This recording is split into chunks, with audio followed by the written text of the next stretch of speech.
Morning, colleagues. Welcome to this special meeting of the Cabinet. Have we any apologies? Apology from Councillor Constable, Chair. And the order of business? As published. Any declarations of interest? Good.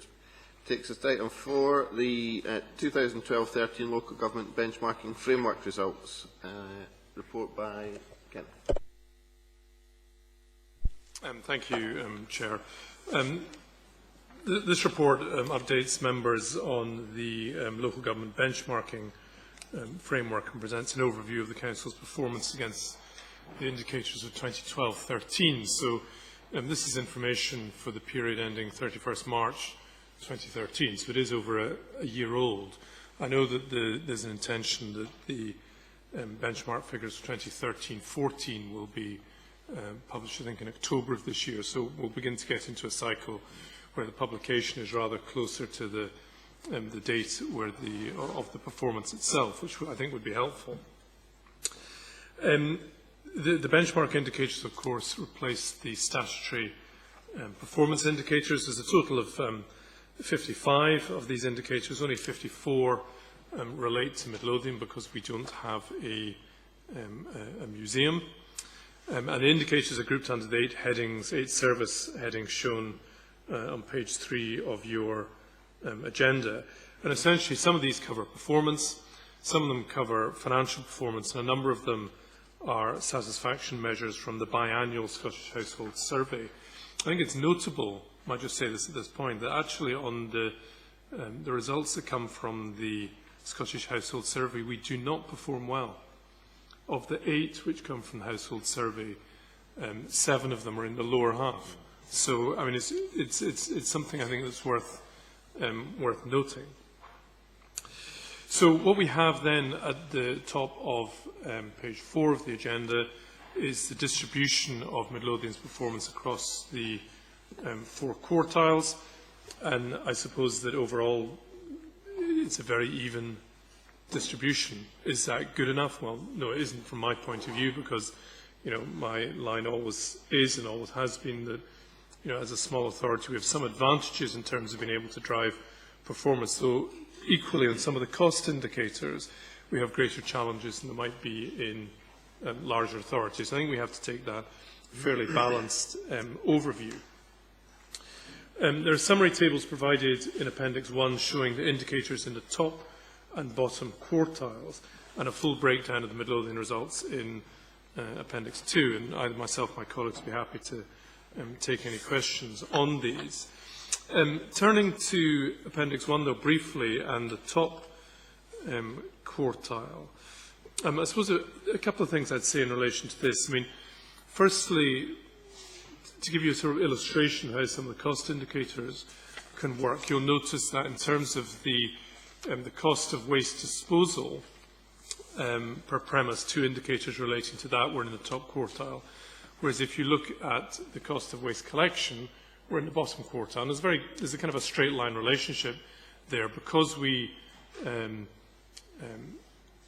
at curbside, we're collecting various different boxes. Because we're doing that sorting out at curbside, that makes our disposal costs less expensive, but clearly it makes our collection costs more expensive. There's kind of a quid pro quo there, and you'll see some other examples across the indicators where that might also apply. In terms of the top quartile, I think the 4th from bottom, percentage of pupils from deprived areas gaining 5+ awards at level 6, the fact that we've moved that into the top quartile is, I think, an exceptional result. I think we may see that isn't one we necessarily maintain. There may be something of the a one-year issue about that, but it is good to see that in the top quartile. Also, something we talk about quite a bit with members is sickness absence, and it's something we all want to drive forward and improve. But in fact, in terms of sickness absence, we are in the top quartile in Scotland. I think that relates particularly to very low sickness absence amongst teachers in Midlothian. So overall, we want to do better on sickness absence, but compared to most councils, we are doing well. And I suppose that the other one I just pick out, and this is important, at the bottom of that list, the percentage of the council's housing stock meeting the Scottish Housing Quality standard criteria, 86.4%, fifth in Scotland. You know, I think it's something that has been important to this council and is important to this council, that the quality of houses is high. In terms of indicators in the bottom quartile, I pick out at the top there the percentage of income due from council tax for the year. That's clearly an area where we need to focus and improve. Turning to page 10 of the agenda, page 7 of this report, we have the proportion of pupils entering positive destinations. Now, over the last 5 years, we are in fact the most improved in Scotland, but coming from a low base, still in the bottom quartile, remains a focus for this council. And you'll notice the two on the top of the following page, two relating to educational attainment, again a focus, but again I'd emphasise that these are the figures relating to the year-end 31st March 2013. So, as I say, Appendix 2 covers a lot of the detail, and as I say, myself and my colleagues, we have to take any questions that members may have. Okay. Colleagues, can I move? I mean, obviously we're sitting the very first indicator there, the cost per hour older person home care. Is it good to be spending more or less? I suppose is the first question I would want to check. Chair, that's a figure that we've been querying. It's not my understanding that that particular figure is accurate. We're in the middle of a retendering exercise at the moment, and one of the things that we'll be ensuring in the retendering exercise is that all providers pay the living wage. Obviously, the key in the delivery of home care is ensuring that whatever we're paying per hour, that the maximum amount goes into the hands of the workers who are delivering the service, and that we get maximum continuity by ensuring that staff have security of employment as well. So that's one we're looking at. Thanks, Emma. Ken?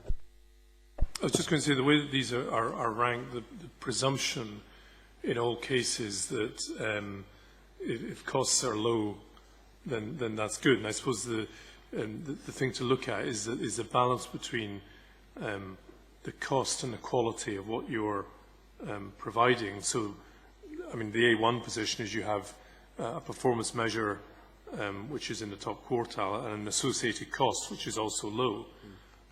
Quality service at low cost has to be the ultimate aim. So one can look at both the performance and the financial performance together to get a real sense of areas where we're excelling, or indeed areas where we need to do better. Yes, and it's certainly very encouraging that even though we've agreed to pay living wage to our staff, that we are now extending that to those that we tender to as well, where we possibly can. I just want to make a comment on the cost per attendance at sports facilities, which we are right at the bottom.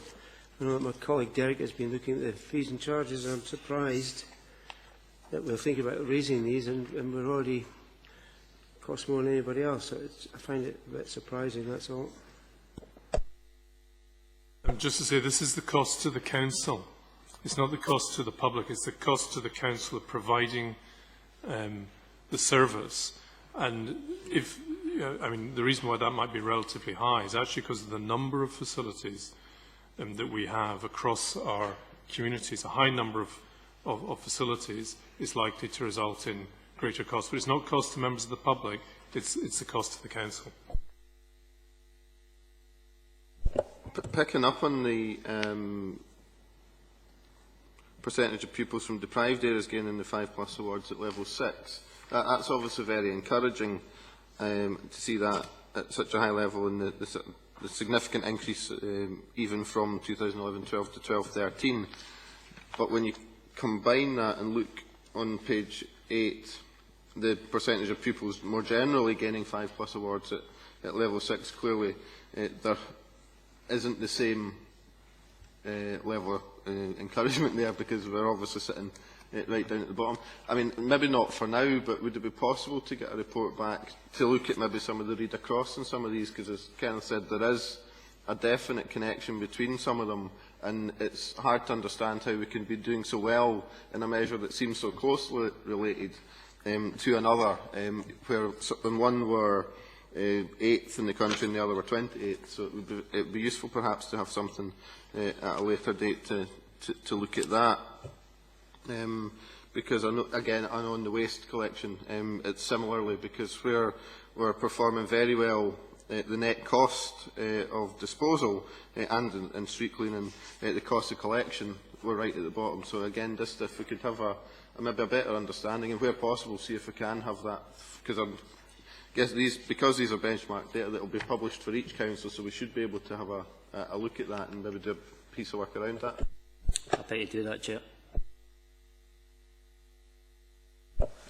I was also personally very pleased to see the significant level of housing stock achieving the Scottish Housing Quality Standard. Obviously, there's a lot of work being done in that area over a long time, so it's good to see that that continued improvement is continued to be recognised. I mean, I think it's safe to say it's a mixed bag. We have to recognise that, and there is more that we need to be doing, but I think we're clearly being seen to be in the right direction. Just one further question on this page 8. If somebody could explain to me the corporate and democratic core costs per 1,000 population. I don't quite understand what all that means. Number 28.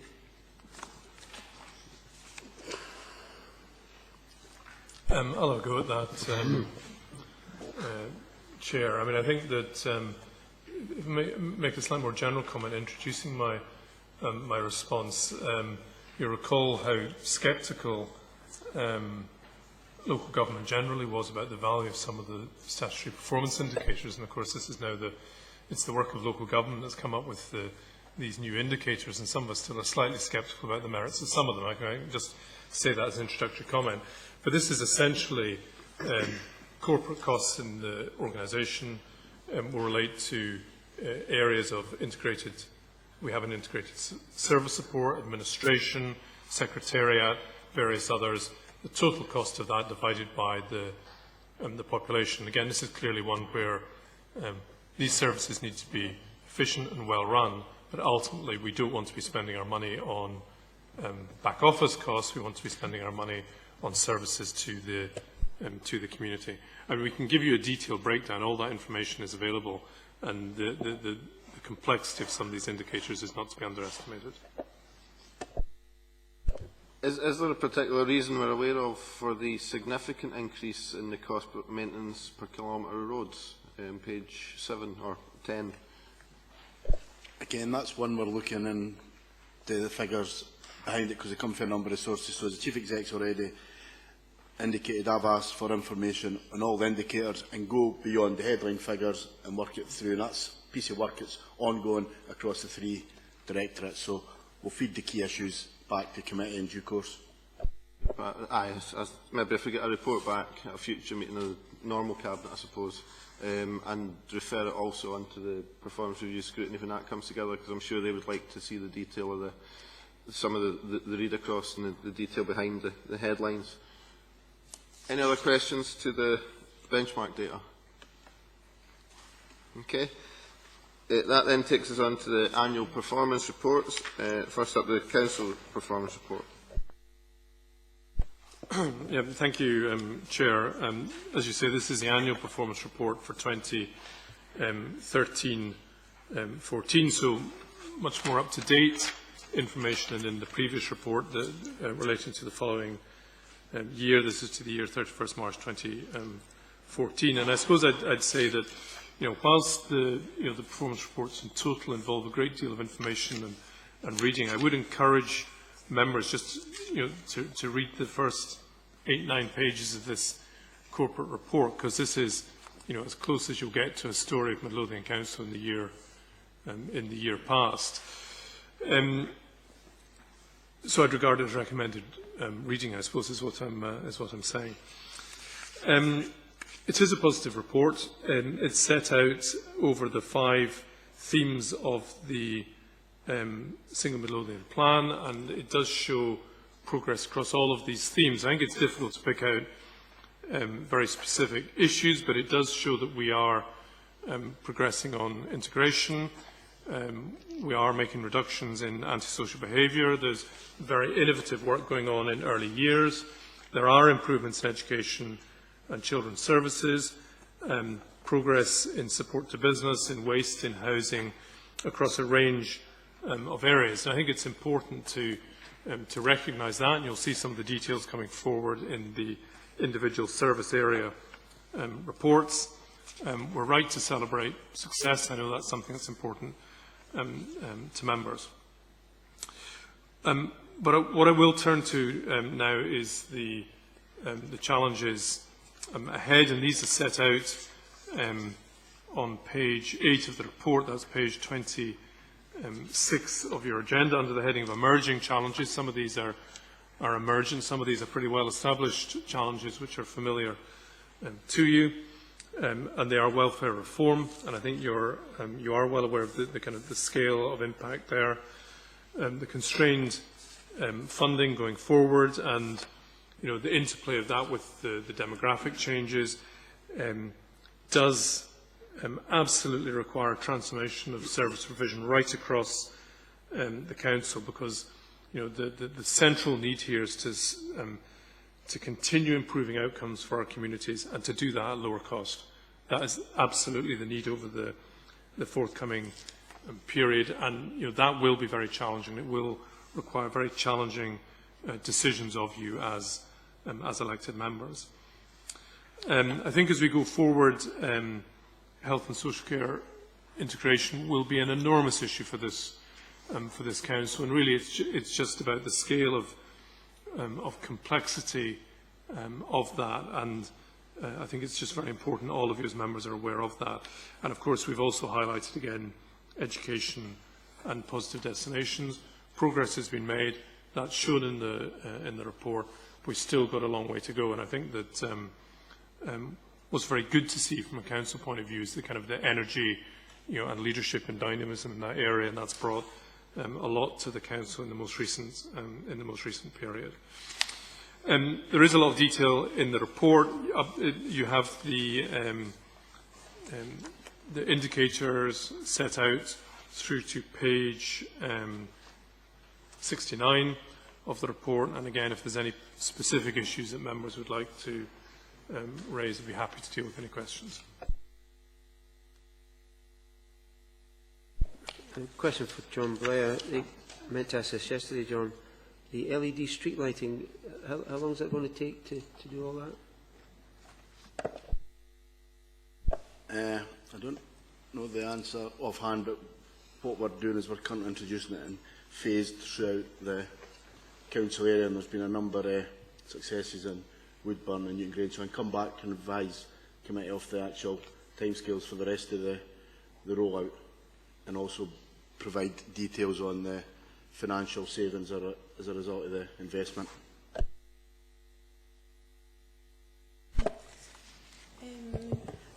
I don't see anywhere where there's anything to monitor the success of the drug and alcohol treatments. I know we're quick at getting people into that, but how sustainable is that as people managing to stay clean for a long time?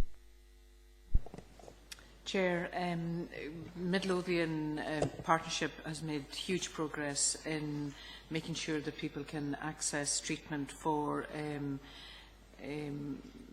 relation to drugs and alcohol issues quickly, and we are very comfortably meeting the heat target, and that's been a real success. We've done that by agencies working together and working well together, particularly the voluntary sector in health. But Councillor Johnson is rightly highlighting the importance of not just getting people to treatment, but getting that treatment then being successful. And where next month we're going to be looking at a report that's going to be looking at how we reshape all of the treatment services locally to make absolutely sure that we're getting to the next stage and making sure that the treatment itself is the best one. The key challenge in substance misuse treatment is that shift from a medical response, and we will still and we will always continue to need a medical response to a real focus on recovery. And we're starting to see the success of that here in Dalkeith, where we have a recovery cafe established. We have over 50 people who are substance misuse users coming to that cafe every week. And that in itself, what we're seeing is we're seeing that methodology working, and it's created a real sense of enthusiasm and excitement across all of our services here in Midlothian, GPs, everyone. And we're looking at a tailored service as well for people with substance misuse issues around employability. So it's not just about not drinking, not taking drugs, it's about people getting their lives back. And we need to do both of those in parallel. So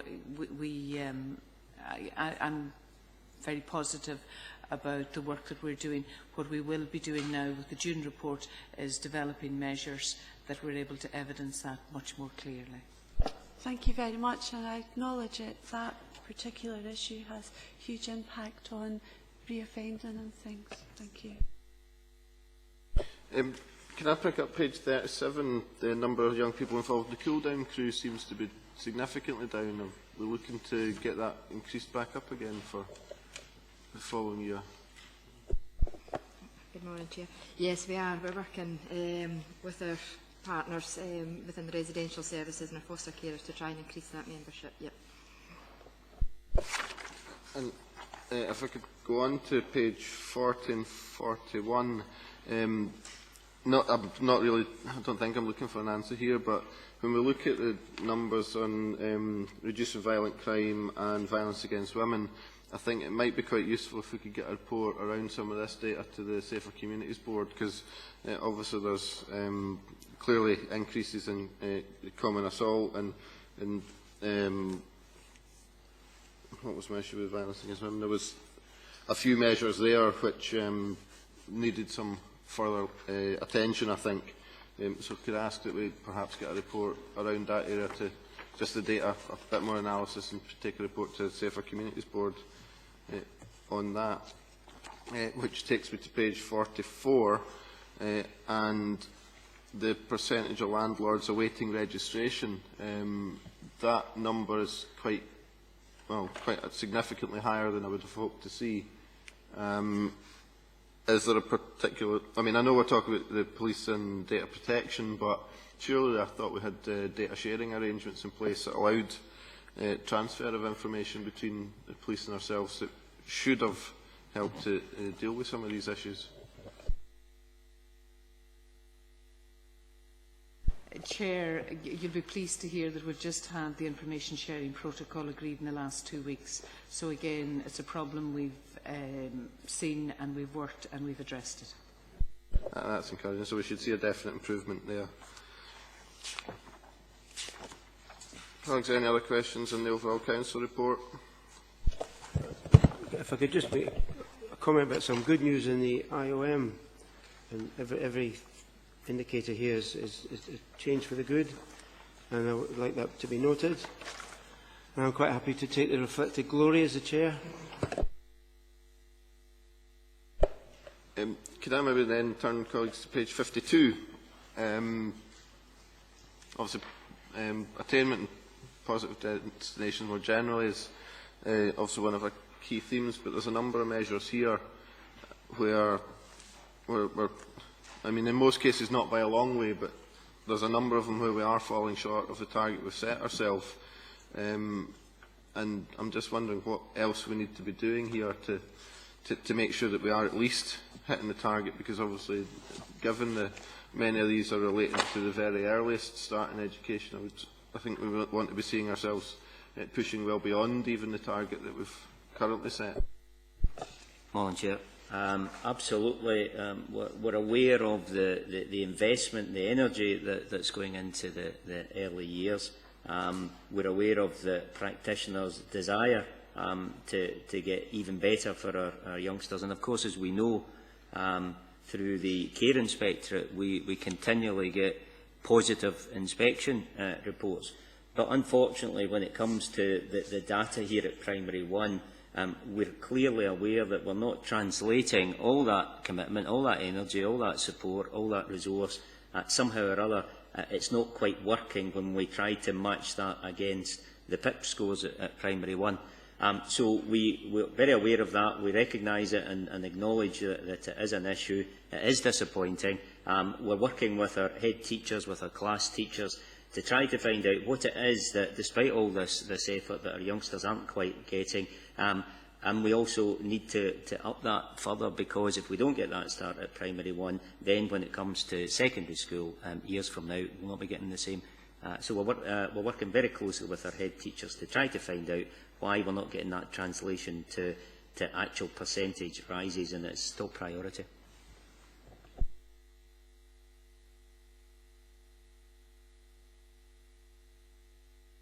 I think that then, if we're happy to accept the Council report, takes us on to health and social care. Thank you, Chair.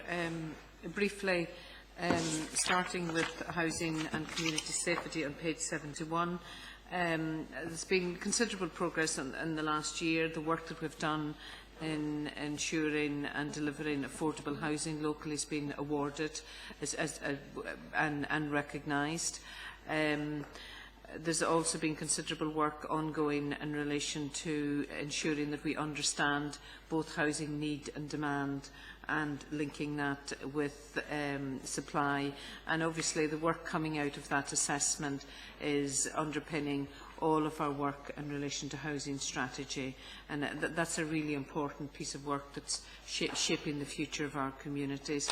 In relation to partnership working, environmental health and trading standards, we've negotiated the shared partnership arrangement with East Lothian, and again it's about strengthening our leadership and making sure that as we move into more difficult times in terms of money that's available, that we're ensuring that we have services that are strong and sustainable by reducing costs through partnership working.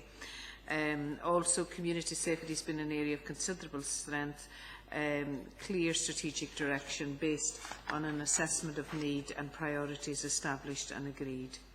In terms of the challenges, there was reference made earlier to alcohol and drugs and getting it right for our population. Members will be only too aware of the impact of alcohol and drugs in the lives of individuals, families and indeed whole communities. And mentioned the very significant developments that has been in service delivery and some of the successes that we're seeing. But there's work ongoing with the licensing board, and they are working on a statement of over-provision. And I guess what that's about is really about understanding the relationship between the supply of alcohol in our communities and how that impacts on the difficulties that we then experience. And that's an important piece of work, because I guess it's not just that supply statement will then be the basis on which the licensing board will make its decisions on the granting of licences. But I think what's more important about this is it's getting the dialogue and the discussion going, and everyone can see the link and start as a community to feel that this is something that we can really impact and support individuals to address in their own lives. Empty homes is another area that we've been addressing. They're of no benefit to anyone, and really while we're dealing with homelessness, and really our housing section have been working with homeowners to try and using the empty home scheme to try and bring as many of them back into use for our communities as quickly as possible. Welfare reform has remained a challenge in the last year. Particular concern, councils had regular reports on issues around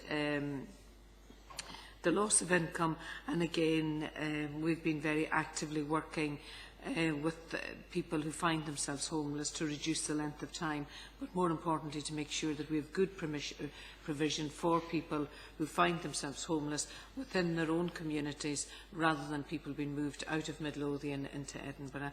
So I'll pause there, but those are the kind of main highlights from the last year. Okay. Comments? On page 7 of the report, page 77, maximise income from property by reducing void property times. Is this connected to the original report by Kenneth, which said we had better housing stock than others? Is that why that's happening? This is an important measure, and it measures the amount of time that a house is vacant. And obviously there's two critical things about that. If there's a loss of income to the council during that period, but also there's a loss of benefit to a family or an individual to the use of that house during that period. So that's one where there's been very considerable work ongoing in relation to, and is one that we're continuing to work and to focus on, and to ensure that we reduce that time gap between one tenant leaving and another tenant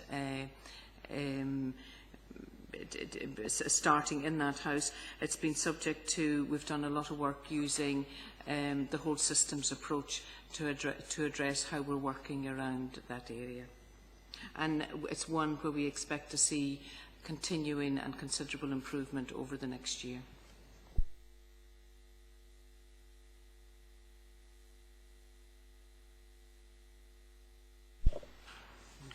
Obviously, it's massively encouraging that we have managed to move through the completion of the, certainly identifying and investigating sites for the Phase 2 Council House, and identifying the mix and so on. I know there's been some discussion at Performance Review around that, and we have a report coming up at the Cabinet later on this morning, but to see that progressing is obviously very, very encouraging. Any other questions, comments to the report? Okay, which takes us to adult and community care. Thank you, Chair. As the Chief Executive has mentioned earlier, integration has been a big focus. It's a really important legislative development here in Scotland, and really is critical to how we deliver better outcomes for people in our communities. We've made good progress. I've now got a joint management team in place here in Midlothian. We're working well together. We're really making inroads into our relationships with acute hospitals. And I think I can say that Midlothian, in terms of how we're working, our approach is to go into hospital and get people out, rather than hospitals pushing people out. So it's a very proactive approach, and we're starting to see the benefits of integration. We've got a new single service for dementia set up. Team leader in charge, health, council staff and the voluntary sector. Alzheimer's Scotland have made a huge contribution to the development of work in this area, and again we're seeing the benefits of partnership working across the piece. We're also making progress in relation to learning disabilities, an important development, a complex needs development that we're looking at. Self-directed support, another important legislative change, and that was introduced on the 1st of April. Again, we're making good progress on that. I think probably areas where we've made important is the way we work with people who use services and family carers, and we're doing good work around that. And the other achievement in the last year is the Public Protection Unit. We've brought child protection, adult protection, violence against women and offender activity together in the one place, so that means that we have professionals learning and working together. The challenges that we're facing, it's around funding. The numbers of older people continue to rise, and we're needing to find new ways of doing things that makes that sustainable. Integration will continue to be challenging. There's much work still to be done. We've also, I think over the last year, we've managed really well. There's been very significant problems, particularly in Edinburgh, around care homes and closed admissions. While we had issues locally, we've managed to address them quickly and make sure that standards were restored in the 2 care homes that were problematic. But this is an area we're very proactive in, and we're going to need to continue to work to make sure that we have the right quality of care available when we need it. I'll pause for questions. Thank you very much. it was good to note that almost every target was achieved and coming in on budget without compromising quality of care and outcomes for people. And there's one or two things that are off target, but not unduly worrying. But I hope we can capture these and improve them for the next time. Thank you. I think it's worth noting sort of also the work that is going on, particularly health and social care integration, being recognised, because today we've got a visit from a Danish council who are in to find out exactly what we are doing to learn lessons. So again, it's not the first time we've had visitors from the Nordic countries coming to Midlothian to find out the good work that we're doing. So clearly there's a lot of very good work being done and being recognised to be done well beyond our own council borders. So. Any other questions, comments to the... Okay, thank you. Which then takes us on to education, communities and economy, children and families. As you can see from the report, 2013 to 14 child protection, the numbers did reduce quite significantly. The challenge continues to maintain these figures. It's an ongoing issue that we try and manage all the time. We're out on 3 of the child protection areas in relation to core groups being held, 100% of core groups being held within the timescales. All initial case conferences within the 21 days and review case conferences were at 99%, which we will try and get to the 100. The 21 days remains an issue. It's a very, very tight time scale to try and undergo an assessment and arrange a meeting, but it is something that we are striving to do, and it's national guidance, so we need to comply with it. As Evelyn mentioned, we have the Public Protection Office now, so I'm hoping that with the expertise that we have in this office, they can support children's services in managing the child protection stats and maintaining them at a reasonable figure, whilst also making sure that children are safe. Another positive is that this is now 20 months since the last time we had to use an external foster placement for any Midlothian child, which is a huge achievement. The hard work is now here because we are at almost capacity within our own foster carers. However, we've still got a campaign heading and we've got a new YouTube video on using local foster carers and young people, which hopefully will try and recruit new carers. And we're also working alongside the Borders and East Lothian in relation to that. So that's a very positive in relation to children's services. Our challenges are obviously, a lot of them are legislative. The new Children and Young People's Act, which has just come in, I mean, we'll have the named person coming into play next year, where we're going to have to offer a lot of support and guidance to our colleagues in health and education, because this is a huge piece of work that's going to be undertaken in relation to taking this forward. We also have a duty come next year to any young person who is in foster care, that we will have a duty to look after them until the age of 21. So again, I'm in consultation with the family placement team, with housing, etc., because we're going to have to be creative as to where these young people may want to reside. I presume a lot of them won't want to stay in foster care, so we need to be planning for that. Self-directed support, again, this was something that came into play on the 1st of April 2014, and again, it impacts on children's services and how we do business. Families now have the opportunity to say that they may want payment rather than the services that we offer in relation to family support. So again, close links with adult social care, who are a wee bit further forward in that respect, to get any guidance and advice as to how we take that forward. So yeah, any questions? I just wonder about self-directed support and how we monitor the outcomes of the private arrangements these people have. Are we still making sure that people are receiving care in some form still meet the targets they should be? Yes.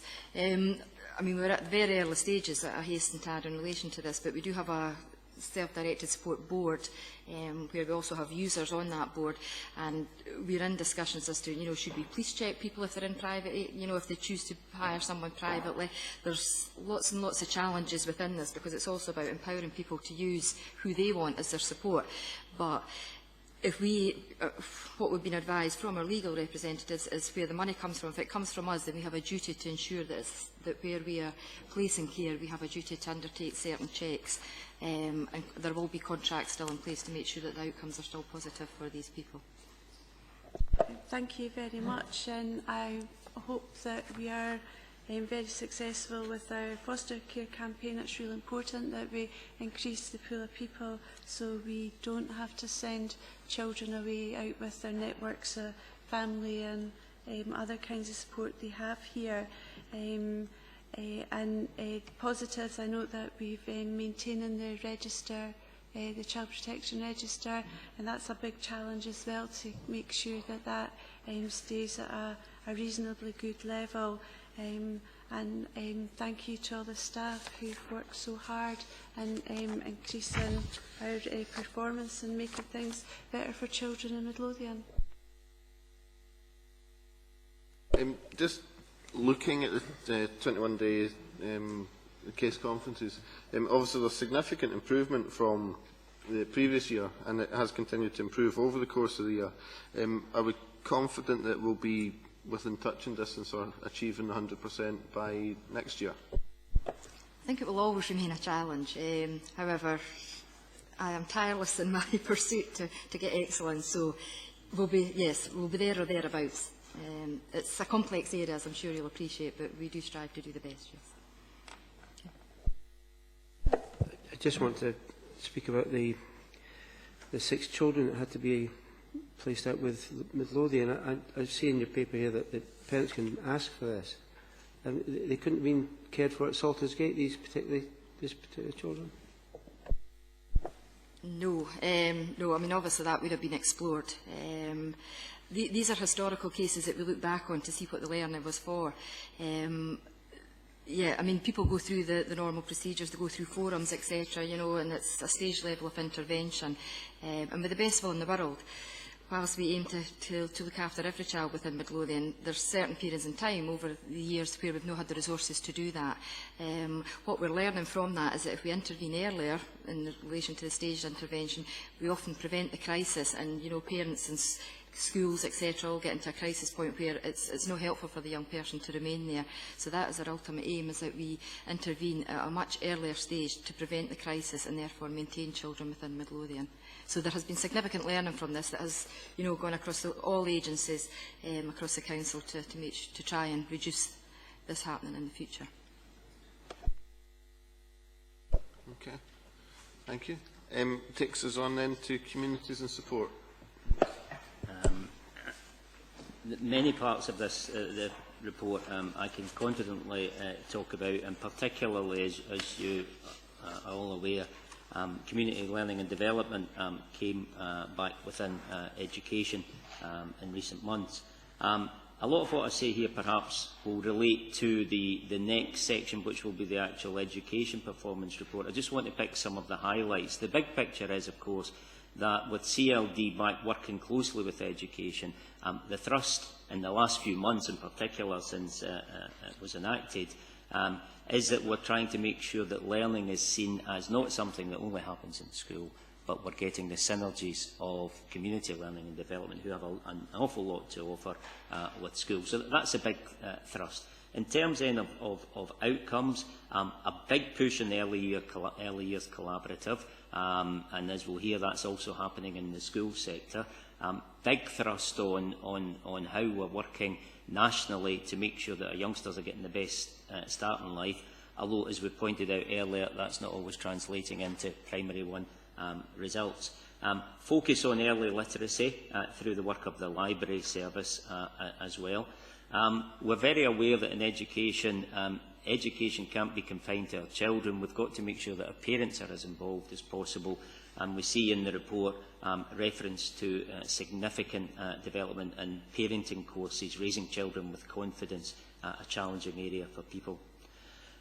In terms of raising attainment, CLD can play a significant part in that. I don't think it's played a significant enough part in that to date, but we're working on ensuring that it does.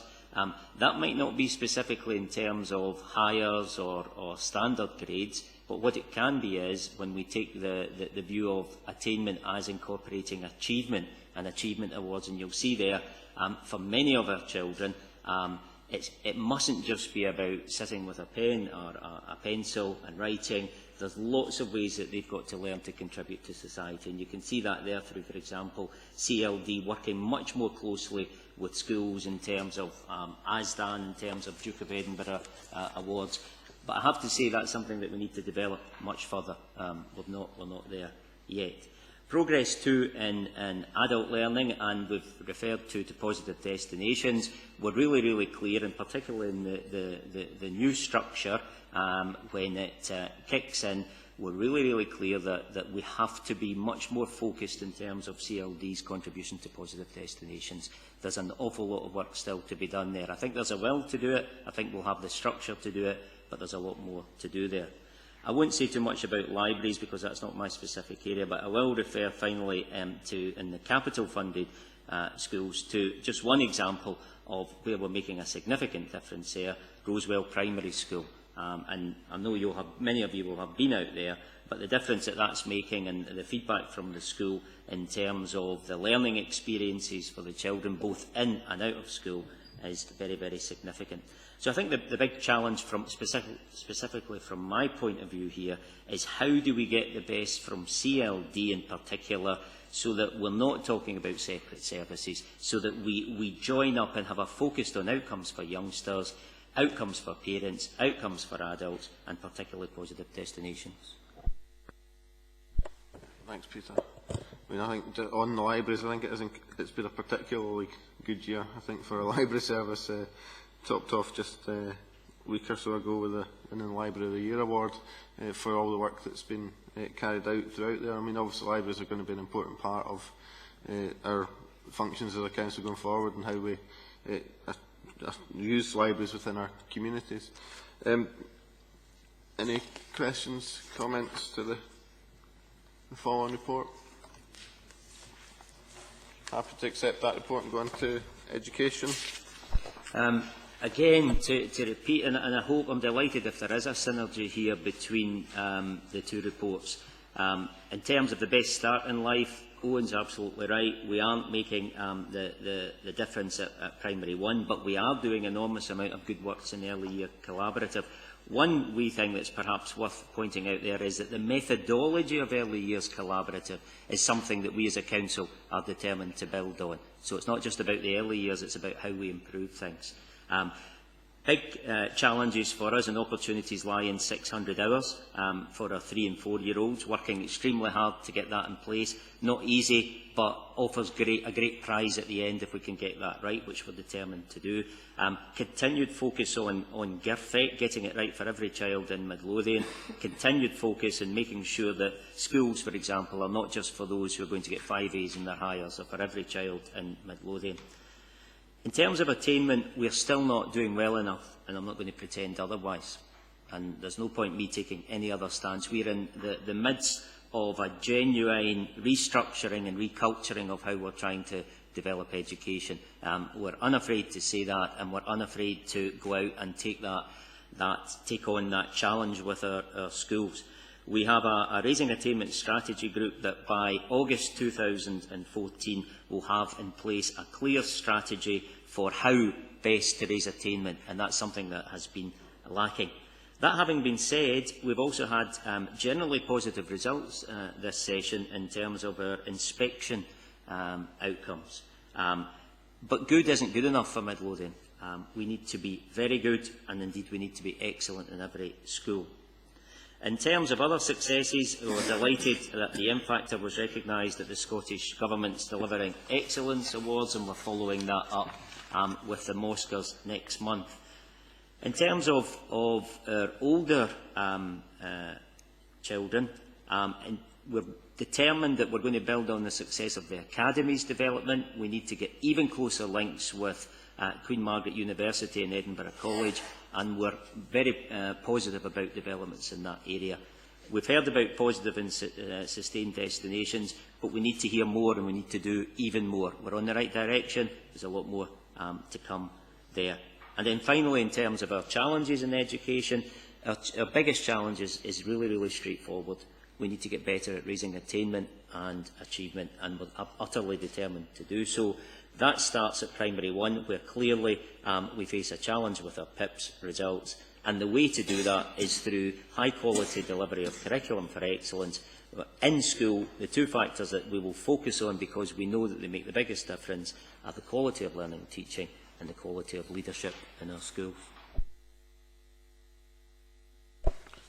Thanks, Peter. Yeah, I think none of us would disagree. We want to see greater improvement, but the fact that we have recognised that we're not shying away from it and we're tackling it head on is certainly encouraging. Just on Curriculum for Excellence, there's a couple of measures on page 157 around the implementation there that we're off target on. And obviously, given the importance of the delivery of Curriculum for Excellence and improving attainment, have we got particular actions that we're looking at to tackle the sort of shortfalls there?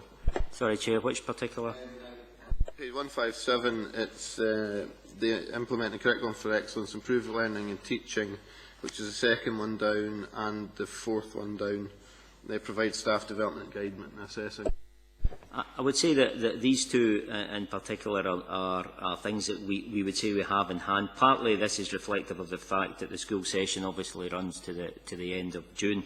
The reference to the HATI work is international research that's actually ongoing as we speak just now. We're introducing our head teachers to that at this moment in time, primary, tomorrow and secondary, where we're going to have a much more research focused, so that teachers can't be saying, I like doing it this way or I like doing it that way. We're going to say, we're doing it this way because international research shows us that this brings the biggest results for our people. So, yeah, it would have been nice to have 100% against those, but that was just an accurate reflection of the fact that that work continues, as I say, as we speak.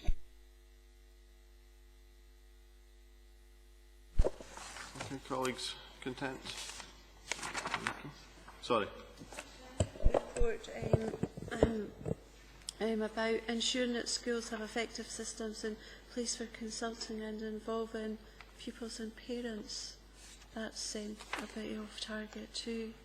And although you say you're working on it, how much progress is being made?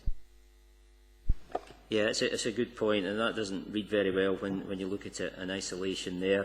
This was because our education, our specific education stakeholder survey, we delayed it because of the clash with the Midlothian Council survey. So that's something that is in hand.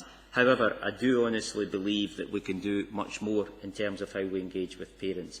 And I do believe that there is an issue that we engage very well at early years, we engage pretty well at primary, and we don't engage awfully well at secondary. And we need to be much more radical about how we do that. We also, we've got good relations with our parent councils, but we need to work even more closely with the chairs so that they feel that they are more significant stakeholders in education in Midlothian. Thank you. I think it's terribly important we keep our engagement up with parents of secondary school children, because that's an extremely important phase of young people's lives. Thank you. That then takes us on to planning and development. Yeah, thanks, Chair. Again, during the year, the emphasis on the promotion and development of the Single Midlothian Plan objectives, and two in particular of the three key priorities, that's economic development and positive destinations. The reorganised service, which is coming into existence, I think enhances the direction of travel in terms of improving and developing the economic, social, physical environments of our communities, and I think that assists very, very much. Just to pick on sort of three areas from the last year. Strategy, the Economic Recovery Plan, prepared and now being implemented, which continues good work done over many years, but provides a greater focus on the areas of activity which yield the most benefit. And the other aspect, hand in hand with that, is the work on the Local Development Plan, which is heading to proposed plan stage, which is quite an advanced stage in the statutory process. And that sets the agenda for the land use decisions which are made in Midlothian, and it is that essential land use component to the overall strategy in terms of driving forward economic development, as well as environmental protection. Quality of service is probably the other theme I'd pick up, which is yet again improved performance on dealing with planning applications, a continued high level of performance in terms of building standards, and the development of the pilot partnership with East Lothian Council on the provision of environmental health and trading standards services. Now, that pilot is due to report on its year's period of pilot at the end of November, and so obviously we'll be bringing forward a position statement on that, and as to whether there's then a way forward towards a more integrated shared service. And the last one is just partnership, essential in terms of all the economic development activity we're talking about. Tourism as being an obvious example with the Mid-Lothian Tourism Panel, and also work we've done and instigated at the Bush to develop the Bush Development Board, bringing together everybody there with a view to trying to ensure we have some sort of strategy for dealing with particularly infrastructure, in trying to ensure that there is unfettered opportunities for further development of that world-leading centre. Also, the grants review, I think one of the aspects of that has been, to date, a successful co-production panel approach involving bringing on the voluntary sector onto the grants review panel. Ultimately, the ultimate decisions will obviously be made by members, but I think it's a way forward in terms of genuine engagement with local communities and with the third sector, etc. And also, just finally to mention Dalkeith THI and the Conservation Area Renewal Scheme coming to an end just now, after 5 years, and I think by general consensus it's been successful. And I think part of the success of that has been that everybody who's had a role to play, be it the householders, be it the businesses themselves, Dalkeith Business Renewal, Historic Scotland, the Council, there's been a general collaborative effort, and everybody has done very well with that. And we very much hope that that will be replicated in the, albeit smaller, but still very significant scheme at Gore Bridge, which is, and one of the good things is that the same project manager is going ahead to deal with that one. Just a couple of words then about 2014-15 and where things were going. I think driving forward a performance culture across the Council, which is built around a clearly expressed set of corporate objectives. Now, we already have those, but I think there's an opportunity now under the new structures which have been put in place to really have a performance-driven culture and to enhance that, what we already have. Maintaining and improving performance of the regulatory services. I know it's the bread and butter, but it is critical in terms of people who are applying for planning applications or for building warrants or have issues in terms of environmental health or trading standards. And finally, really a focus on key targets and objectives from the Economic Recovery Plan, because they underpin so much of the work which the service does. So that's focus on primary employment sectors like tourism, biosciences, training and skills, linking in with the remainder of the Directorate and elsewhere across the Council and with partners in terms of addressing not just positive destinations but just lifelong learning. Infrastructure projects to ensure we can unlock development from potential constraints, particularly transport, and also development itself, not the least of which is, again, a continued substantial housing programme, both private and public sector, and which meets not only requirements in terms of meeting housing need, but is also quite a significant economic generator in terms of employment. I'll leave it there, Chair. I'm more than happy to take any questions. Thanks very much, Ian. The THI, I want to congratulate you on that, because the final piece of the jigsaw was the Blossom Garden, which is immense. And I know you're struggling for finance, and I'm not quite sure how you managed it, but well done anyway. I'd like to move on. Trading standards, do you see that progressing to a full-scale integration later on? Is it working as you hoped? Perhaps just a quick word on the things you mentioned in terms of the Blossom Garden. I think probably say very much the intervention of Dalkeith Business Renewal helped get that particular part of the project over the line. So we just want to mention their contribution there. In terms of the pilot partnership, it's probably early days. We just need to see how that develops. I think there are aspects in relation to the environmental health side and separate from the trading standards side. Probably too early to say. There's an interim report being prepared by the managers in my team, which we always envisaged to have an interim report in the May, which I've yet to see the final draft for that. And then there's the full review in November. I mean, clearly in terms of the joint working, there's been a lot of positives about it.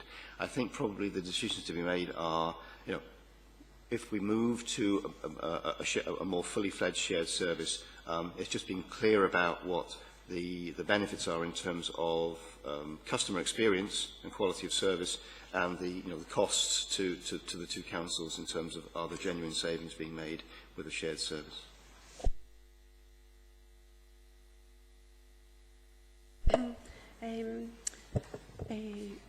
The question on asset management and the transfer policy, and I note that the proposed target is now to be the end of Q2 2014-15.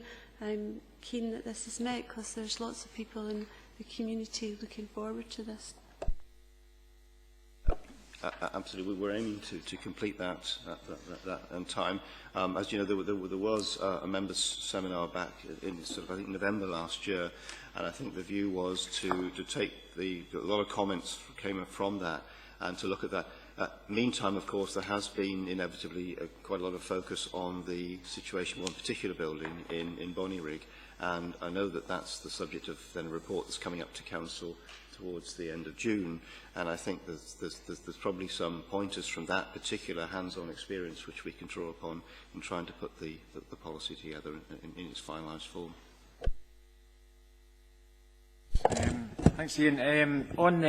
Just really going back to the tourism part you touched on there, what are the plans for the tourism strategy in Midlothian, and do you see what place do you see it playing in the economic development? Linking in with that.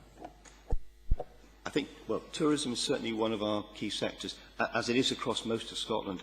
What's interesting is that despite sort of the ups and downs of the economy, tourism visitor numbers and tourism spend steadily goes up by around about sort of 3 or 4% each year. And so most authorities in Scotland are actually focusing on that as one of the key areas. I think we're fortunate here in Midlothian because we do have an up-to-date tourism development strategy, and the worth of that is because it's a product of the Midlothian Tourist Forum. So it's genuinely not just a council document that's just put forward. It actually has a fair bit of credence in terms of what the partners are doing in terms of the Midlothian Tourism Forum. And there are some particular sort of high points that we need to pick on, the likes of the Food and Drink Awards, the Midfest, but there's underlying that, there's a whole raft of other elements in the tourism plan and strategy which we look to bring forward. Do you think we have enough sufficient resources in that area? And believing that the understanding is that it is a key area. I think given the sort of, the resource constraints on public authorities, I mean, I think that over the years, it's always nice to have a bigger budget for promotion and so forth, of course it is. But in terms of the results and in terms of what we and partners have been able to do together in keeping quite a focus on tourism over the past few years, I think the proof of that in terms of the increased tourist spend, increased tourist numbers, some of the sort of high points that I mentioned, I think that within reason, it's a basis upon which for us to continue.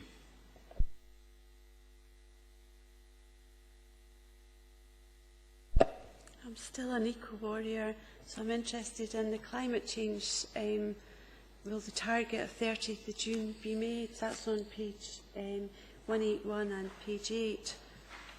I know there's been some changes, but I like clean, healthy. Sorry, just to point me to which one on page 8. Do beg your pardon. Third one down. Tackle issues relating to climate change, and there's been some changes. Yes, so I do beg your pardon. Yeah, we've had to. It is an area where we've got a limited staff resource, albeit well qualified, but limited in terms of that particular staff members also pulled onto other things in relation to the local development plan. But what I would say is that there are some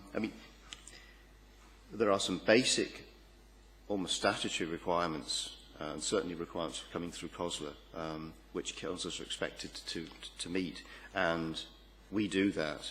We do that, and it's not just here within communities and economy, it's also in terms of activities going on in the Resources Directorate as well.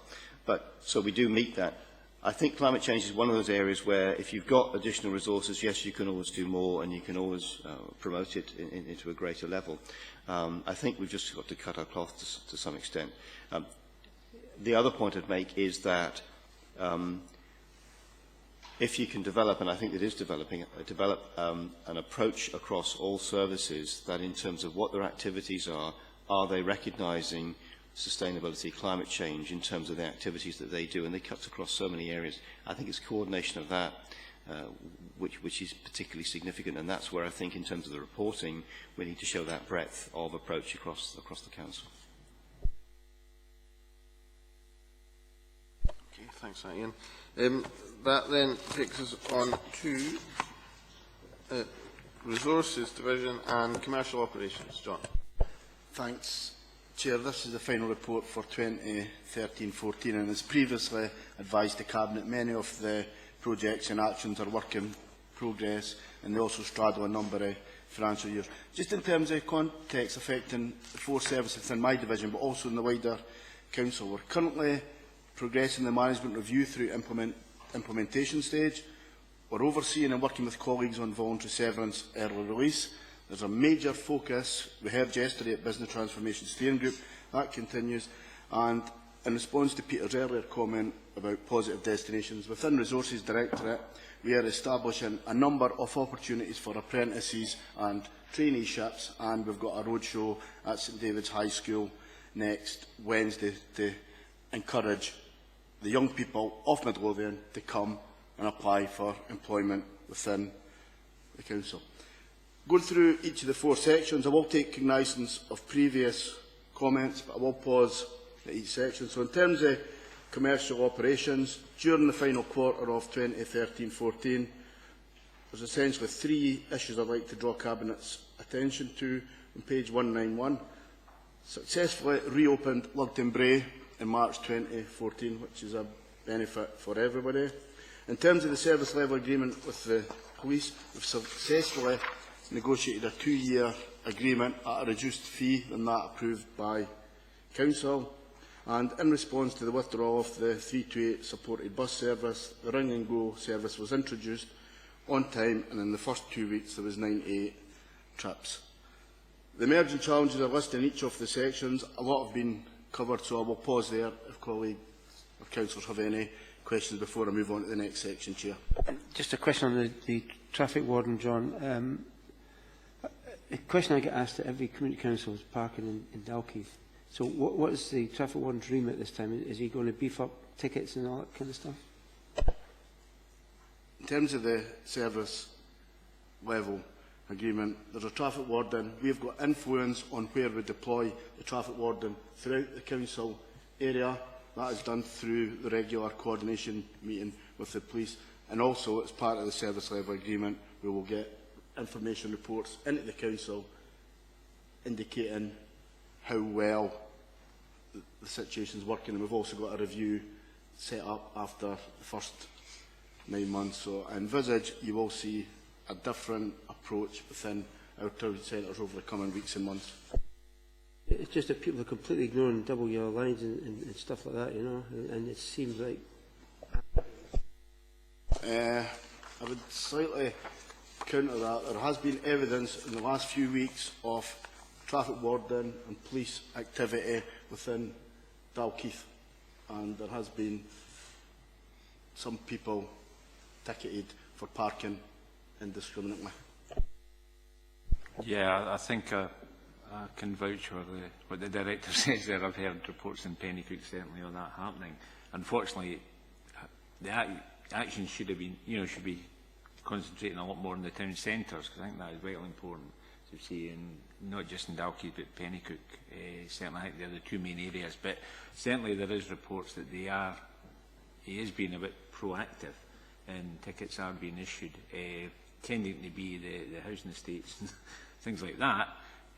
But I'd rather start to see him now starting to direct that activity in in the town centres. I think we need that to help the businesses there.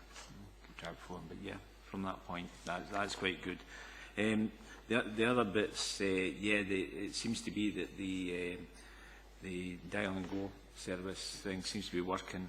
Okay, we've got quite a few people, I believe, have signed up in the Cousland, Newton Village, Miller Hill area, which I think is positive, and it's, so yeah, that happening, and the things on the waste recycling thing, and the good progress on the road network, certainly not deteriorating. That was that in the report. So yeah. I think what both these areas show, the traffic wardens and the supported bus services, is where changes are made, we've been able to react right quickly to get an outcome that's actually reasonable for the residents in Midlothian. Obviously, we've now got a greater control over the use of the traffic warden service for Midlothian. And I mean, it's always unfortunate when a private bus company withdraws a service, but we've done what we can as a council to step in to fill that gap. It is unfortunate that the bus companies pull out, but we can't have an influence over that. All we can do is try and do what we can to cover the gaps, and I think it's a reasonable solution in the circumstance. Any questions on the detail of the report here? Kath? Street lighting on page number 6, 198. Although we're better than the Scottish average, there's still a lot, by these counts, there's still a lot of street lighting not being repaired within 7 days. Why is that?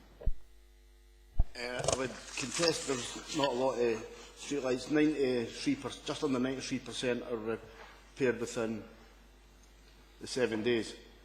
And that's a significant improvement compared to the previous year, where 90.6. And you will recall, prior to the formation of this council, our performance in this area was pretty critical due to sickness, absence and other difficulties. So we've focused on it. There's always room for improvement, and we will endeavour to get above the Scottish average and get closer to 100% going forward. Also, some of the street lighting crews have been working on the LED lighting that's been referred to as well. But I will take that back, speak with the team and endeavour to improve the performance. It's one, like a lot of indicators, we monitor closely. Thanks, John. If we could go into customer service. Yep, thanks again, Chair. A number of the strategic outcomes have been covered by colleague directors, so I'll draw committee's attention to a couple of items at the bottom of page 199. The PSN, mobile and flexible working wireless technology, has been progressed. There has been one or two hiccups. It has been challenging, but we are making steady progress, and there is a report to come back in line with the wishes of committee. And the EDRMS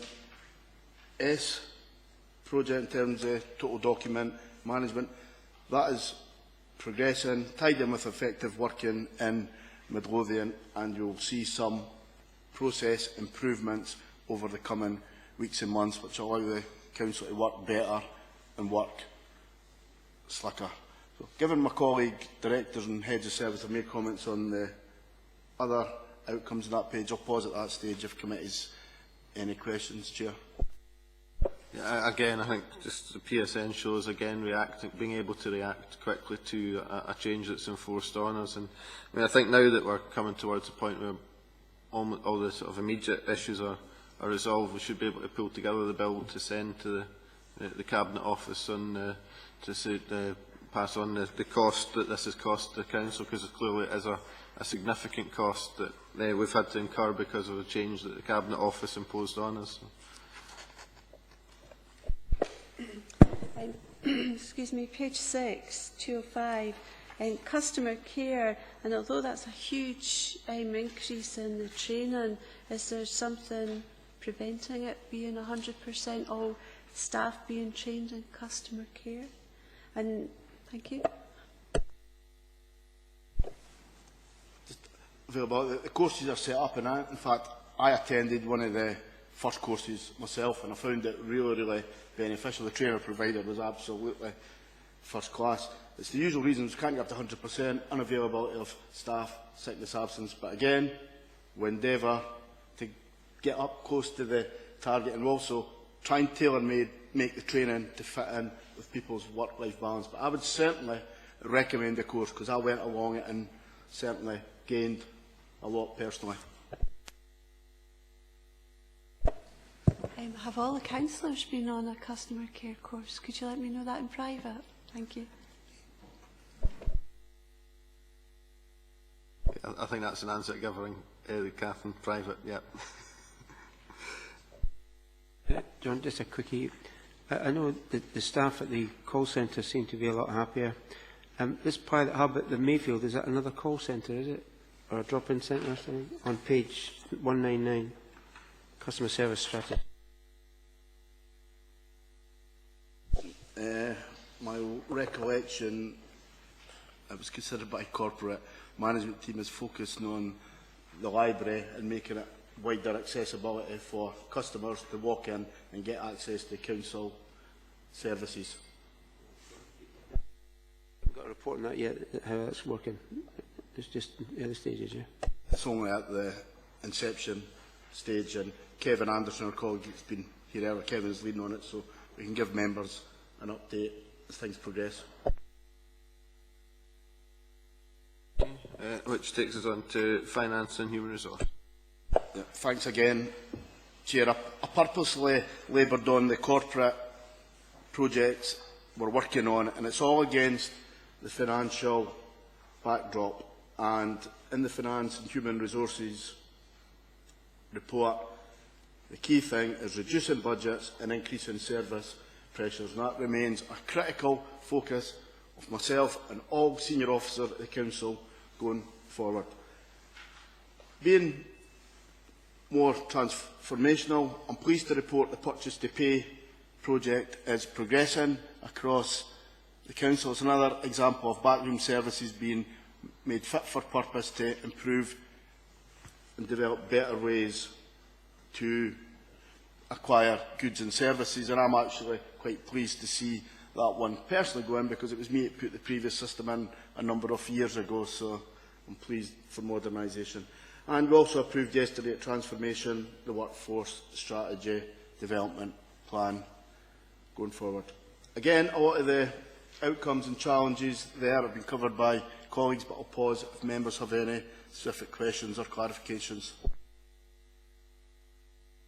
Just from memory, the improvements in procurement to get to 60% is quite a significant improvement on just recent years even, if I'm not mistaken.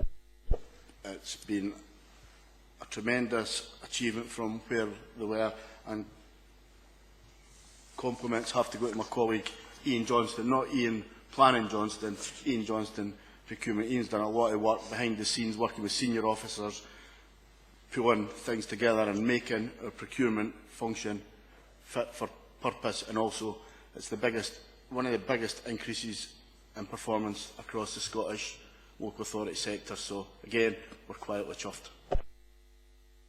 I'd like to add to that because I speak to the other Ian Johnson quite regularly, and he's doing a superb job.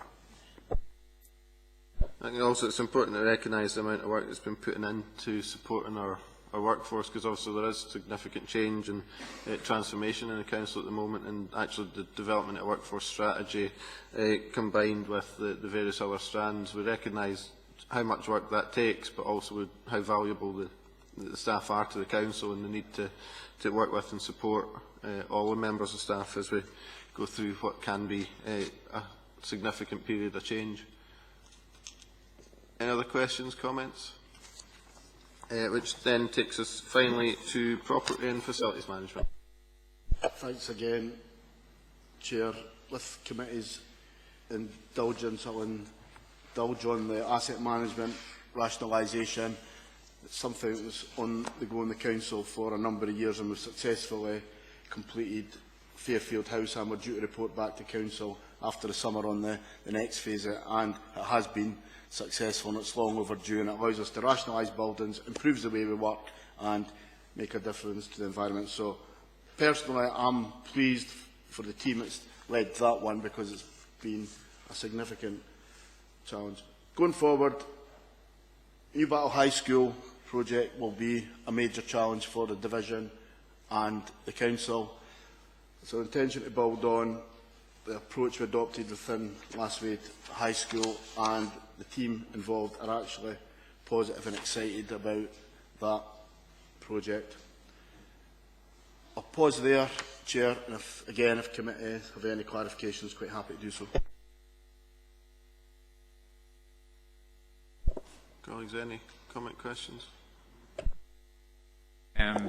There's a comment in the report there about the fees and charges working group, and as chair of the group, I think we should record my thanks to all the council officials who worked on the group, and also councillor colleagues from all the parties who I think had a positive attitude in it and contributed towards it. So I think that's we got there in the end. It was a hard struggle, but just like to record, I think, thanks to everyone participating in that one. Chair, just for the record, we'll be reporting into the June Council on the outcomes of these deliberations. Okay, and with that, thank you all for your attendance.